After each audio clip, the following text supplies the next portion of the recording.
முனியாண்டி என்ன? ஏய் வாடா அருவாமனை குண்டி. யோ அந்த பட்ட பேரை சொல்லாருன்னு சொல்லிருக்கல. உண்மை தானடா சொன்னேன். சரி அதை விடுங்க, இந்தாங்க சாக்லேட்டு. ஏய் என்னடா சாக்லேட்லாம் குடுக்குற? பிறந்த நாளா?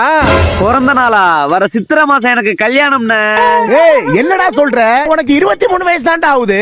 ஆமாண்ணே, நானும் சில பேர் மாதிரி ஒண்டி கட்டையாவே சுத்த முடியுமா? அண்ணனை ஒண்டி கட்டன்னு சொல்லி கட்டுறா நீ. ஏய் இங்க வாடா. அவன் இப்போ உன்கிட்ட அப்படி சொன்னானே. ஏய் நீ என்ன சொல்லல? சத்தியமா இல்லண்ணே, என் ஜாதகத்துல தோஷம் இருக்கானே. தோசம்லாம் இருக்க கூடாதுடா. இருந்தா லைஃபே நாசம் தான். அத பார்த்து கிளியர் பண்ணி விடுறா. அதை கிளியர் பண்ணணும்னா கல்யாணம் ஆகாம ஒண்டி கட்டையா இருக்கவங்களுக்கு சாப்பாடு வாங்கி கொடுக்கணுமாண்ணே. சரிடா, யாராவது இருப்பாங்க, போய் வாங்கி கொடு. யாராவது எதுக்குண்ணே? நீயே ஒண்டி கட்டை தானே, வந்து சாப்பிடு. ஏய், என்ன நக்கலா? உன் சாப்பாடு வேணா ஒண்ணு வேணா போடா அங்கிட்டு. யோ நீயும் சோறு வாங்கி தர மாட்டற, சோறு வாங்கி தரவன்ட்டே விட மாட்டற. ஏய் அவன் என்ன ஒண்டி கட்டங்கறான்டா. உண்மையை தானே சொன்னா.